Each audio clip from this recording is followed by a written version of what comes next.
Hello friends, 19 जुलाई के जो forester का क्वेश्चन पेपर था उसके बचे हुए क्वेश्चंस को आज हम लोग कंप्लीट करेंगे।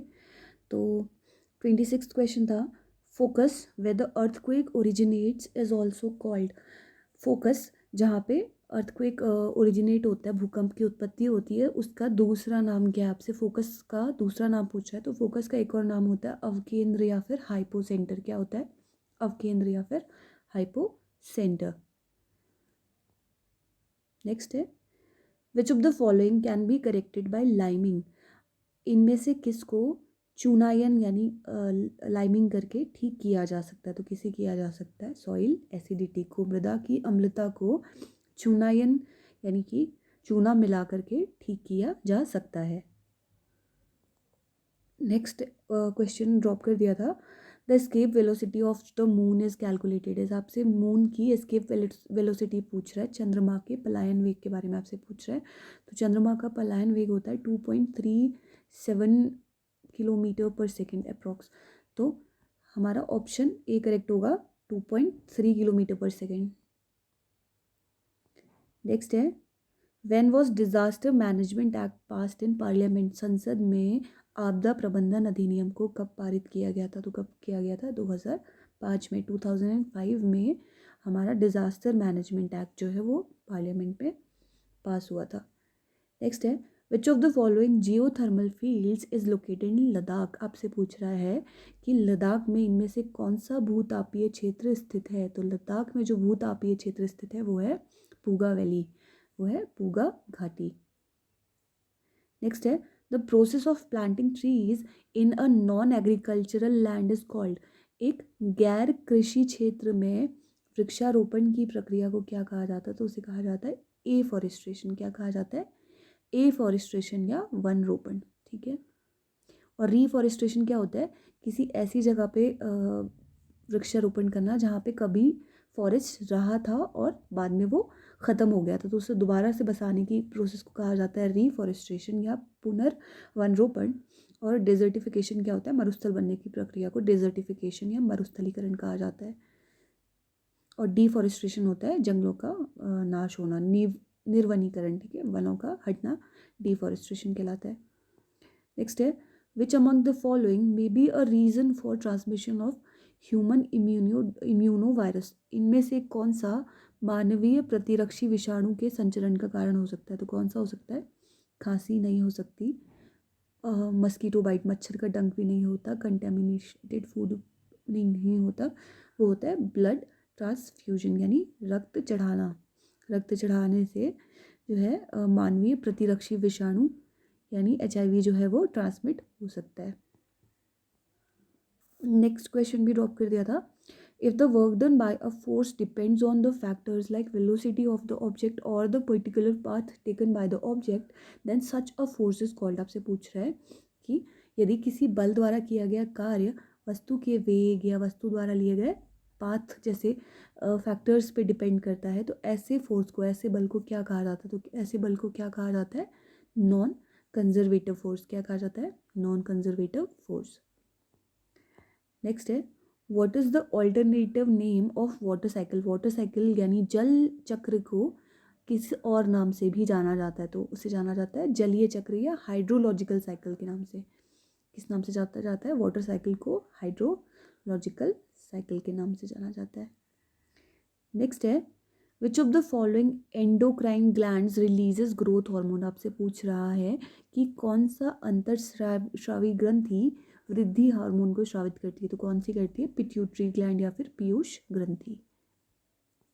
नेक्स्ट है, the solids with conductivities ranging between 10⁻⁻6 to 10⁴ per Om metre are called. आपसे पूछ रहा है कि 10⁶ से लेके 10⁴ पर ओम मीटर परास के बीच की चालकता वाले ठोस को क्या कहा जाता है? तो ऐसे कंडक्टिविटी वाले, ऐसी चालकता वाले ठोस कहलाते हैं सेमी कंडक्टर या अर्धचालक। क्या कहलाते हैं? सेमी कंडक्टर या अर्धचालक। नेक्स्ट है, which among the following processes refers to the development of an embryo from the zygote. कौन सी प्रक्रिया युग्मज से भ्रूण के विकास को किस प्रक्रिया के नाम से जाना जाता है? तो उसे जाना जाता है ध्रुव, या फिर एम्ब्रियोजेनेसिस। क्या नाम जाना जाता है? एम्ब्रियोजेनेसिस। ठीक है, युग्मज यानी जाइगोट से एम्ब्रियो के डेवलप होने की प्रोसेस को क्या कहा जाता है? एम्ब्रियोजेनेसिस कहा जाता है। नेक्स्ट है, what is the position of object from a convex mirror such that the position of the image is at the focus behind the mirror। आपको बता रहा है कि किसी उत्तल दर्पण यानी कि कॉन्वेक्स मिरर का आपको बता रहा है कि इमेज जो है वो फोकस पे बन रही है। तो आपको बताना है कि जो ऑब्जेक्ट है, जो वस्तु है, वो कहाँ पे लोकेटेड होगी। तो कहाँ पे होगी? अगर एक कॉन्वेक्स मिरर में जो इमेज है वो फोकस पे बन रही है, तो आपको बताना है कि ऑब्जेक्ट कहाँ पे लोकेटेड होगा। तो ऑब्जेक्ट कहाँ पे लोकेटेड होगा? ऑब्जेक्ट लोकेटेड होगा इन्फिनिटी पे, क्योंकि इन्फिनिटी से आने वाली रेज जो है वो कहाँ पे आके मिलेगी? फोकस पे। तो इमेज कहाँ पे बनेगी? फोकस पे बनेगी। ठीक है, तो हमारा जो ऑब्जेक्ट है वो कहाँ पे लोकेटेड होगा? ऑब्जेक्ट की लोकेशन होगी इन्फिनिटी पे। कहाँ पे होगी? इन्फिनिटी पे। नेक्स्ट है, which ions in water make the enamel on teeth much harder. आपको बताना है कि जल में मौजूद कौन सा आयन दंत वल्क को ज़्यादा सख्त बनाता है। तो वो कौन सा है? वो है फ्लोराइड। क्या है? फ्लोराइड, जो इनेमल को क्या करता है? सख्त बनाता है, हार्ड बनाता है। नेक्स्ट है, which of the following plants disease is caused by bacteria. आपको बताना है कि इनमें से कौन सा पादप रोग जीवाणु के कारण होता है। तो कौन सा होता है? Fire blight of Apple. सेब में जो फायर ब्लाइट नाम का रोग होता है वो किसके कारण होता है? बैक्टीरिया की वजह से होता है। नेक्स्ट है, a substance which reacts with gangue to form fusible material is called. ऐसा पदार्थ जो गैंग के साथ अभिक्रिया करके संगलनीय यानी फ्यूजिबल पदार्थ बनाता है वो क्या कहलाता है? तो ऐसा पदार्थ कहलाता है फ्लक्स या फिर गालक। क्या कहलाता है? फ्लक्स या फिर गालक या अभिवाह। नेक्स्ट है, what is the line about which a rigid body rotates about itself known as। ऐसी रेखा जिसके चारों ओर एक दृढ़ पिंड अपने चारों तरफ घूमता है वो क्या कहलाती है? तो वो क्या कहलाती है? वो कहलाती है एक्सिस ऑफ रोटेशन। क्या कहलाती है? Axis of rotation. ठीक है,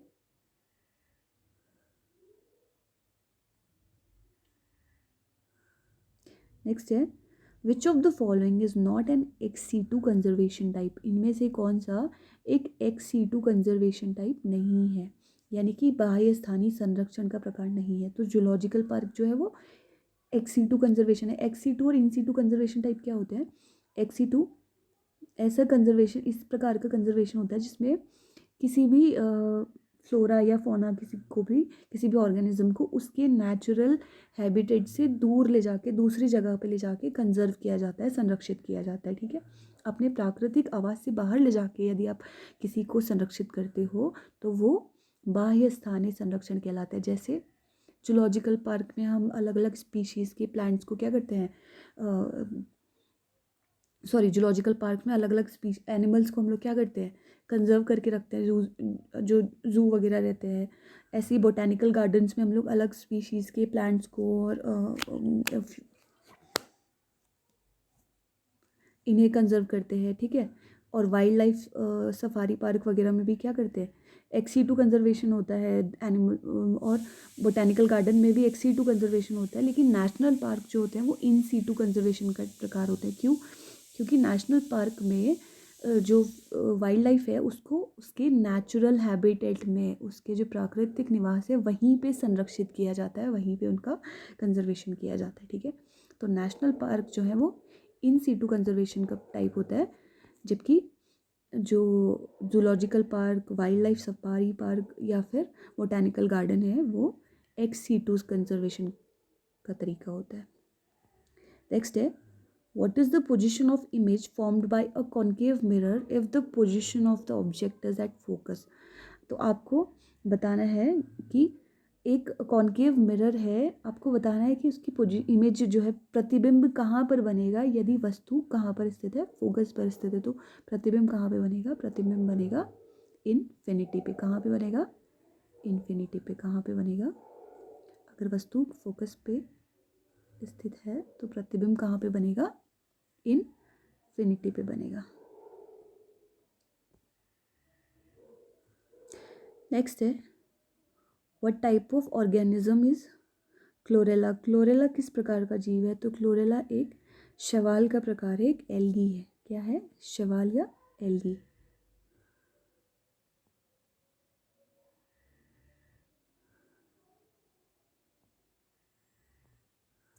नेक्स्ट है the component of contact force normal to the surfaces in contact is called. संपर्क में सतहों पर अभिलंब संपर्क बल के घटक को क्या कहा जाता है, तो क्या कहा जाता है, नॉर्मल रिएक्शन कहा जाता है। क्या कहा जाता है, अभिलंब प्रतिक्रिया। नेक्स्ट क्वेश्चन ड्रॉप कर दिया था। क्वेश्चन है Le Chatelier principle is applicable only to. Le Chatelier का सिद्धांत केवल डैश डैश पर लागू होता है। तो किस पर लागू होता है, ये होता है सिस्टम इन इक्विलिब्रियम। जब कोई सिस्टम इक्विलिब्रियम में होता है तो उस पर ये प्रिंसिपल लागू होता है। ये प्रिंसिपल क्या कहता है, ये कहता है कि कोई सिस्टम अगर इक्विलिब्रियम में है और उसमें किसी कंपोनेंट में चेंज आता है, जैसे प्रेशर या टेम्परेचर वगैरह में चेंज आता है, तो जो चेंज की डायरेक्शन है वो उस डायरेक्शन में होगी जहाँ पे चेंज को वो अपोज कर सके। नेक्स्ट है who among the following discovered the nucleus in cell. आपको पूछ रहा है कि किसने कोशिका में केंद्रक की खोज की थी, तो किसने की थी, रॉबर्ट ब्राउन ने की थी। किसने की थी, रॉबर्ट ब्राउन ने की थी।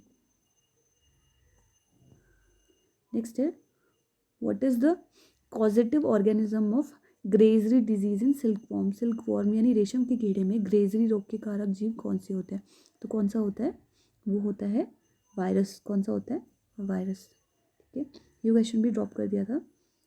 लास्ट है what is defined as the limit of the average acceleration as the time interval goes to 0। समय अंतराल के शून्य होने पे औसत त्वरण की सीमा के रूप में किससे परिभाषित किया जाता है, तो वो किया जाता है इंस्टेंटेनियस एक्सेलरेशन, तात्क्षणिक त्वरण को किसे किया जाता है, इंस्टेंटेनियस एक्सेलरेशन को। तो ये 50 क्वेश्चन हो गए कंप्लीट, और बाकी क्वेश्चन हम लोग नेक्स्ट वीडियो में डिस्कस कर लेंगे। Thank you for watching.